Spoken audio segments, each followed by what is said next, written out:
সামনে মানুষজন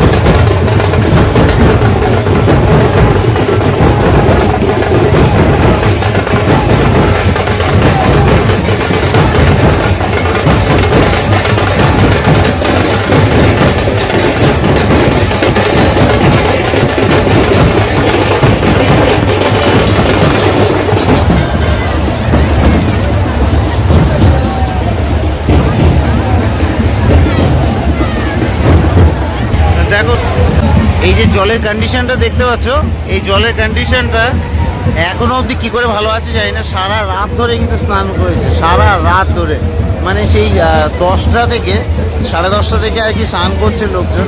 এই যোগ শুরু হয়েছিল, এর যে মেন যে যোগ মানে মহাযোগ, সেটা 7টা কতই ছিল আর কি, মানে 6:30 বেজে গেছে। এবং মানুষজন কিন্তু এবার আস্তে আস্তে কামড়সা করে নামছে সবাই, দেখতে পাচ্ছ। আমি দেখাচ্ছি তোমাদেরকে, এতটা ভিড়, মানে এতটা লেভেলের ভিড় যে একসাথে নামাও পসিবল না। ডঙ্কা বাজাচ্ছে, দেখি আমি যেতে পারি কিনা ওই অবধি। দেখো এখানে, দেখো ডঙ্কা বাজাচ্ছে, কাঁসা বাজাচ্ছে, একটা অসাধারণ একটা, মানে কি বলবো, অসাধারণ একটা মুহূর্তের সৃষ্টি করেছেন এনারা। ওই পাশেও ঠিক তাই, ডঙ্কা কাঁসা।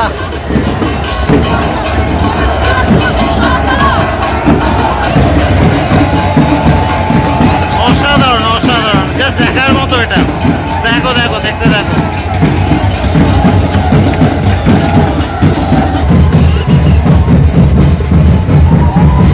অসাধারণ অসাধারণ।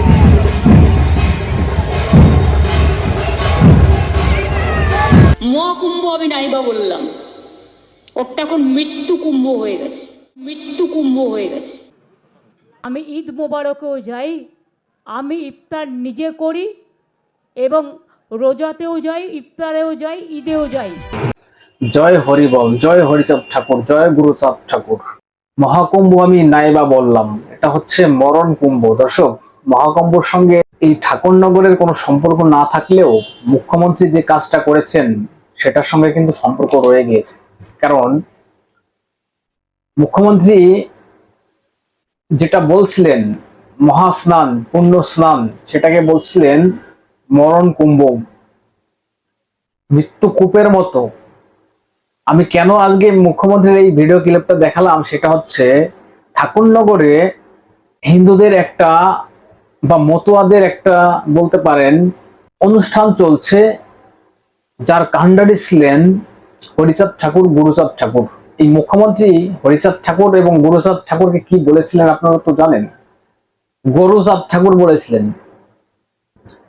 তবে মুখ্যমন্ত্রী লন্ডনে গিয়েছেন, কেন গিয়েছেন এটার উদ্দেশ্য কিন্তু আমার কাছে পরিষ্কার। প্রিয় দর্শক, আমি নয়ন রায়, আপনারা দেখছেন হাবড়া টিভি। দর্শক, পাচারটার কোনো সুযোগ নেই, পাচারটা আসেনি, হক অথেন্টিক পিওর বাস্তব রিয়েল কথাটাই বলতে এসে, যেটা সত্য সেটাকে সত্য বলতে হবে। অন্যায়ের বিরুদ্ধে আমাদের প্রতিবাদ চলছে, চলবে। এবার পয়েন্টে আসি দর্শক, যেটা বলছিলাম যে ঠাকুরনগরে একটা হিন্দুদের ধর্ম অনুষ্ঠান চলছে, বারণী স্নান চলছে, মতুয়াদের মেলা চলছে, সেখানে মুখ্যমন্ত্রী, আমাদের রাজ্যের মুখ্যমন্ত্রী নেই। হয়তো বলবেন কর্মসূত্রে গিয়েছেন। এখন কর্মসূত্রে যদি গিয়ে থাকেন দর্শক, আমার এখানে একটা প্রশ্ন আছে। কারণ মুখ্যমন্ত্রীর একটা ভোট ব্যাংক আছে, 30% ভোট। সেই ভোট ব্যাংকটাকে ধরে রাখতে হিন্দুদেরকে যাচ্ছে তাই বলছেন, মানে যত রকম ভাবে অপমান করা যায়, মহাকুম্ভ থেকে, মরণ কুম্ভ বলা থেকে, যা কিছু তাই।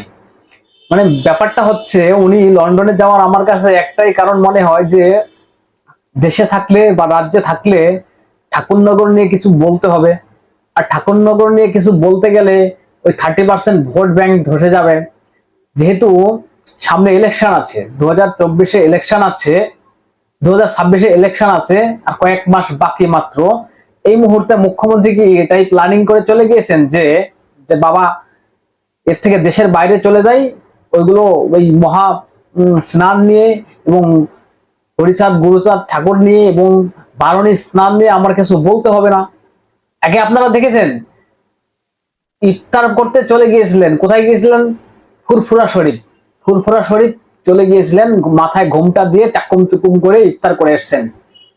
এখন ফুরফুরা শরীফ চলে গিয়েছিলেন, এখন যদি ঠাকুরনগরে মমতা ব্যানার্জি না যান, তাহলে একটা প্রশ্ন তৈরি হবে, এটার কারণে কি চলে গিয়েছেন? দর্শক, উত্তর আপনারা দিবেন। তবে আমি দেখাবো শান্তনু ঠাকুর কি বলছেন ওই ঠাকুরনগরের মেলাকে নিয়ে, শুনুন একবার। জয় হরিচাঁদ, জয় গুরুচাঁদ, জয় সমস্ত মতুয়া ভক্তবৃন্দের জয়। আগামী 27শে মার্চ শ্রীধাম ঠাকুরনগর ঠাকুর বাড়িতে পূর্ণ ব্রহ্ম শ্রী শ্রী হরিচাঁদ ঠাকুরের 214তম আবির্ভাব তিথি। এই আবির্ভাব তিথিতে শ্রীধাম ঠাকুরনগর ঠাকুর বাড়িতে এবারও মহা সমারোহের সাথে মতুয়া ধর্ম মহামেলা পালন করা হচ্ছে। আমি সমস্ত সাধু গোসাই পাগল দলপতি এবং ভক্তিমতী মায়েরা যারা আছেন তাদেরকে মতুয়া ধর্ম মহামেলাতে আসার জন্য আমি স্বাগত জানাই। আমরা দেখেছি প্রতি বছর আমাদের মেলা সমস্ত ভক্ত সমাগমে এক উজ্জ্বল মুখরিত প্রাঙ্গণে পরিণত হয়। এবারও ভক্ত পদধূলিতে যাতে ঠাকুরবাড়ি মুখরিত হয়ে ওঠে, ঠাকুরবাড়ি সকলে যাতে পূর্ণ স্নানের মাধ্যমে সেই পূর্ণতা অর্জন করতে পারে, তার জন্য আমি স্বাগত জানাই। পাশাপাশি ধন্যবাদ জানাবো ভারতবর্ষের মাননীয় প্রধানমন্ত্রী শ্রী নরেন্দ্র মোদীজিকে, কেননা তার মতুয়াদের প্রতি যে প্রেম, মতুয়াদের প্রতি যে নিষ্ঠা, মতুয়াদের প্রতি যে তার ভালোবাসা, এটা প্রমাণ পায় সারা ভারতবর্ষ থেকে বিভিন্ন প্রান্ত থেকে আসা ভক্তদের উনি রেলের ব্যবস্থা করে দিয়েছেন এবং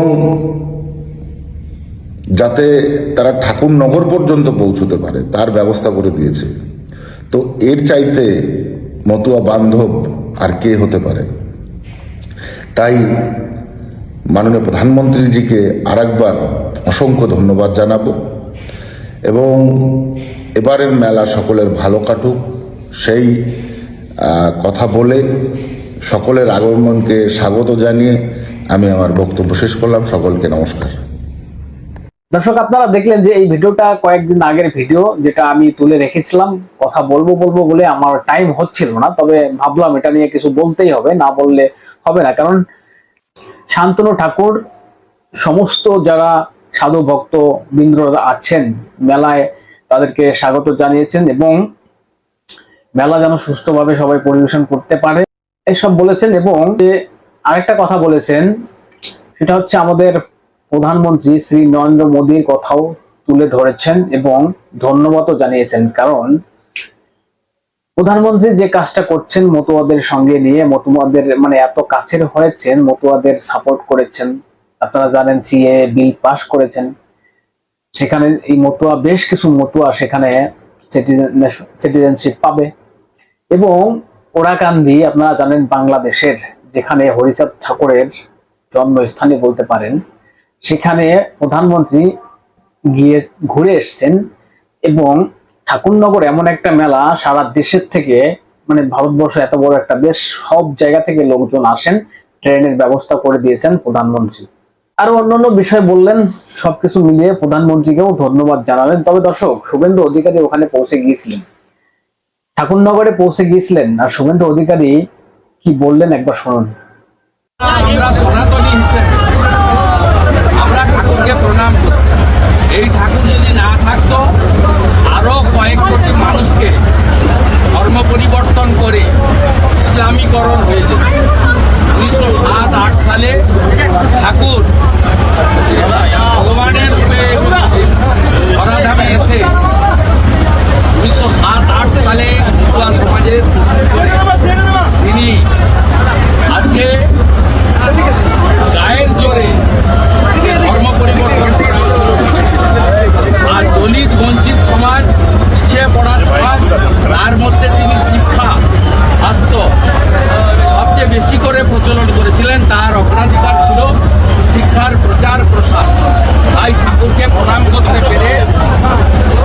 সেখানে আমরা সবাই অন্য পূর্ণ কৃতার্থ গর্বিত এবং সনাতনীরা ঠাকুরের দেখানো পথে চলুক, ঐক্যবদ্ধ থাকুক, লাভ জিহাদ, ভোট জিহাদ, ধর্ম পরিবর্তন এবং যত রকমের রেল জিহাদ সহ সব জিহাদিদের হাত থেকে ঠাকুর আমাদের পরিত্রাণ দিন।